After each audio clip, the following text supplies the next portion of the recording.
Hi, I'm Tom. This is Lucy, and this is Kitty Help Desk.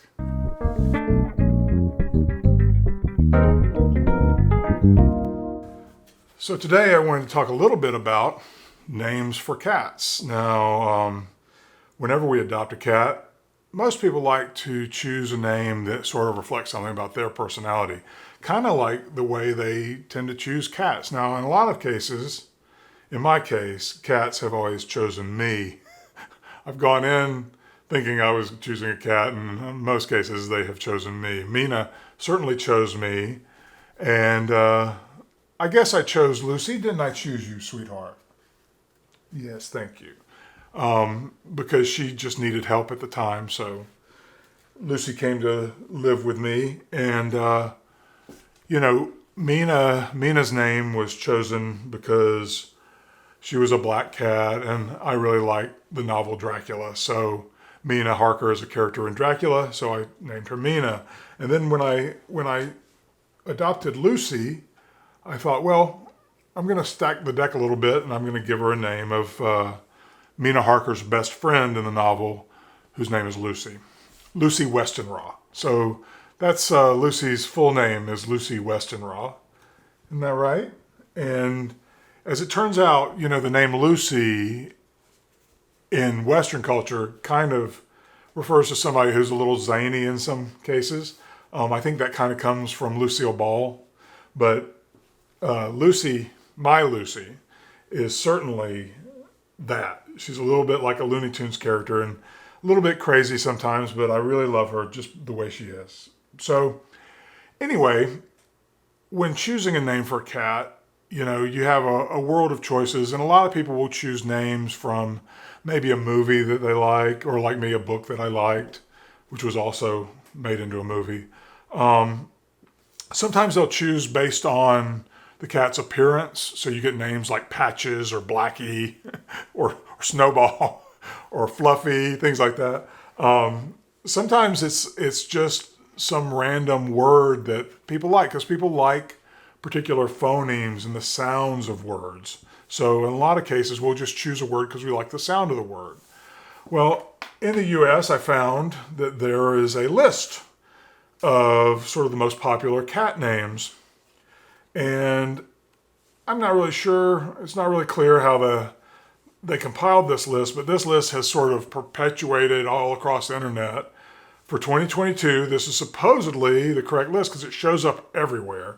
And it's kind of the same on every site. So whoever kind of did the research behind this list, whether the research was sound or not, it seems fairly, like all these names seem like good names to me. A few of them feel like they're a little bit behind the times in terms of media properties, but we'll see. See what you think. So in the US, according to this list, and I originally found this list on rover.com, which is a site I'm not really familiar with. I'm not recommending the site. I'm just saying that's where I found it first. And then I went around looking for more lists like it, and I kept finding the same list on other sites. But this is the one that comes up first in a Google search for most popular cat names. And they break it down into male and female. They have a lot of subcategories according to media and different things like that. So if you want just the top names, here I'm going to give you the 10 top names, male and female, for 2022 for the US. So, are you ready?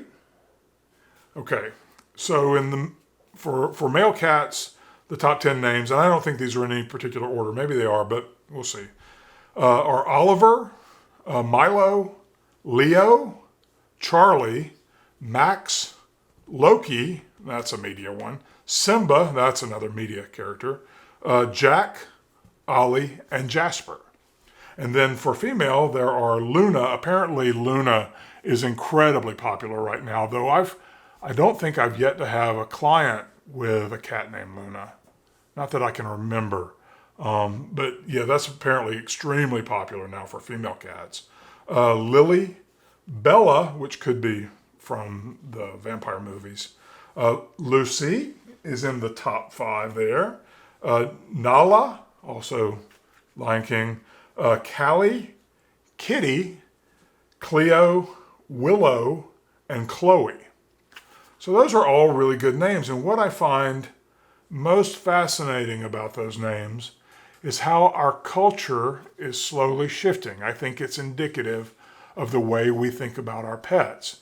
Because I've talked to some people who are much older than me, and they tend to have pets with names that are kind of more like Buttons or Mittens, or sort of named after inanimate objects. Whereas most of the names on this list, gosh, you could say all of them really are proper nouns. They're names that we give to humans as well.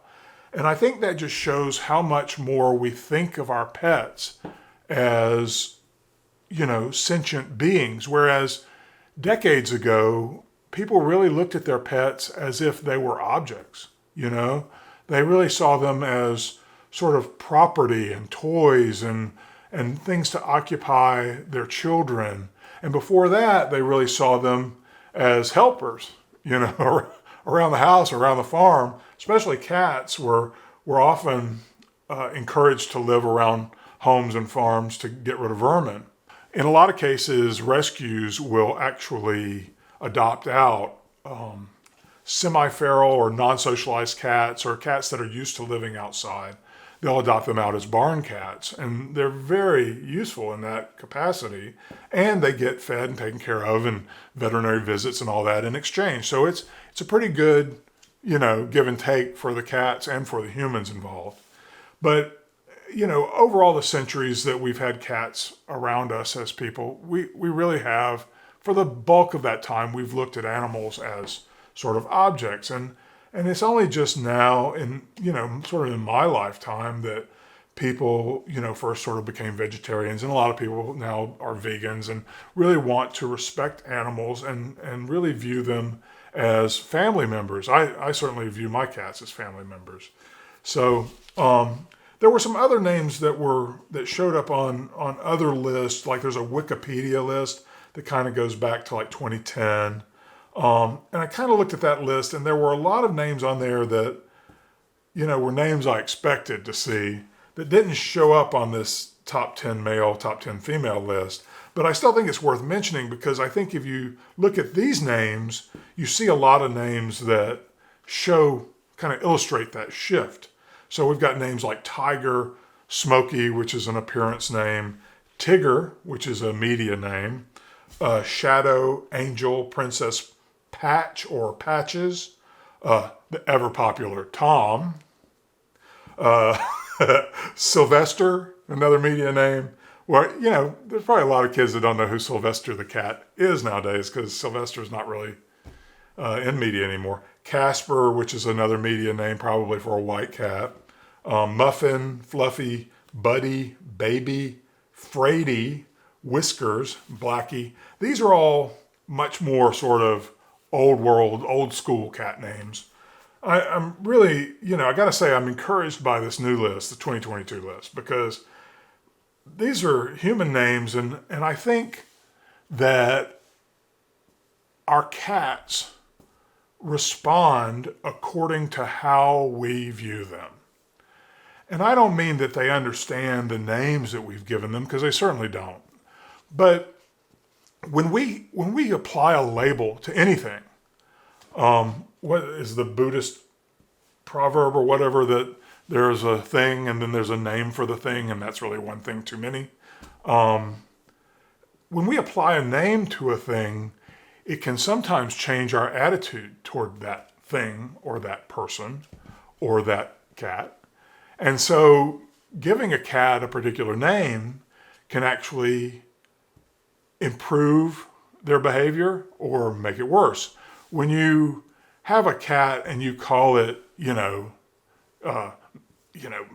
Monger, Fearmonger, then when you call Fearmonger to come over to get his nails trimmed or whatever it is, you got a little bit of a different attitude than if you call that same cat Fluffy or Luna, for example. Luna is a very soft sort of set of phonemes, and to call a cat Lucy is, sort of a sweet name for a cat. And so I think it just changes people's behavior towards the cat and emotions towards the cat. And those are things that all cats really do pick up on. So I would just caution you when you're naming your cat, kind of think about those things and think about what's a name that you would like to be called if you were a cat. So thanks for listening. Please like and subscribe, and I'll see you next time.